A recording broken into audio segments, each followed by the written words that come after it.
કચ્છના ગાંધીધામ ખાતે કંડલા મીઠા પોર્ટ વિસ્તારમાં વહેલી સવારથી મેગા ડિમોલિશન શરૂ કરવામાં આવ્યું છે। દીનદયાળ પોર્ટ ઓથોરિટી અને પૂર્વ કચ્છ પોલીસ દ્વારા સંયુક્ત રીતે 200થી વધુ ગેરકાયદેસર કાચા પાકા દબાણો હટાવવાની કાર્યવાહી ચાલી રહી છે। દરિયાઈ અને રાષ્ટ્રીય સુરક્ષાને ધ્યાનમાં રાખીને આ ઓપરેશન હાથ ધરવામાં આવ્યું છે। આશરે 4 થી 5 હજારની વસ્તી ધરાવતા વિસ્તારની 100 એકર જમીન દબાણ મુક્ત કરાશે, જેની અંદાજિત કિંમત 250 કરોડ રૂપિયા થાય છે। આ વિસ્તાર પ્રોહિબિશન, પ્રોપર્ટી ગુનાઓ અને બુટલેગરોની ગેરકાયદેસર પ્રવૃત્તિનું કેન્દ્ર હોવાનું પણ સામે આવ્યું છે।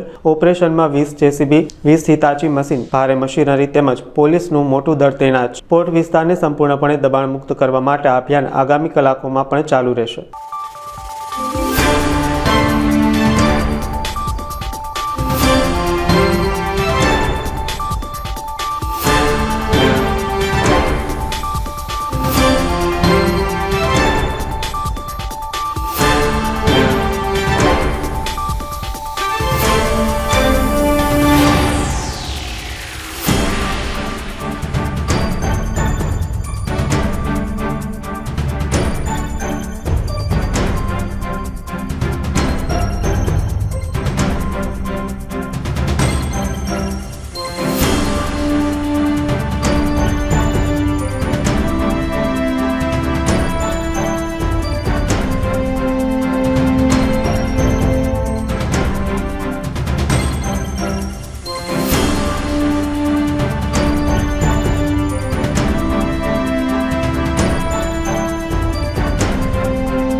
આજરોજ કંડલાના ખાતે મીઠા પોર્ટ વિસ્તાર જે છે ત્યાં દીનદયાળ પોર્ટ ઓથોરિટીની જે મીઠા પોર્ટ ખાની જગ્યા છે ત્યાં દીનદયાળ પોર્ટ ઓથોરિટી અને પૂર્વ કચ્છ જિલ્લા પોલીસના સંયુક્ત ઉપક્રમે એક મેગા ઓપરેશન ડ્રાઈવ ચાલુ છે, જેમાં આ વિસ્તારના જે બી ગેરકાયદેસર દબાણો છે તે તોડવાની કામગીરી ચાલુમાં છે।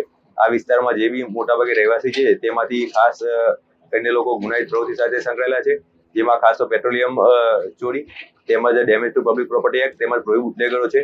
વિવિધ ગુનાહિત પ્રવૃત્તિ સાથે સંકળાયેલા હોવાના લીધે આ વિસ્તારમાં આજે દબાણ હટાવવાની કામગીરી ચાલુ છે। ટોટલ 101 એકર જેવું વિસ્તાર છે, જે આશરે 250 કરોડની જગ્યા છે, તેમજ આશરે 4 થી 5 હજાર જેટલા રહેવાસી છે અને અગાઉ બધાને નોટિસ આપવામાં આવેલી હતી અને આજે આ વિસ્તારમાં દીનદયાળ પોર્ટ ઓથોરિટી તરફથી વિવિધ સાધન સામગ્રીના આધારે હાલમાં દબાણની કાર્યવાહી ચાલુમાં છે।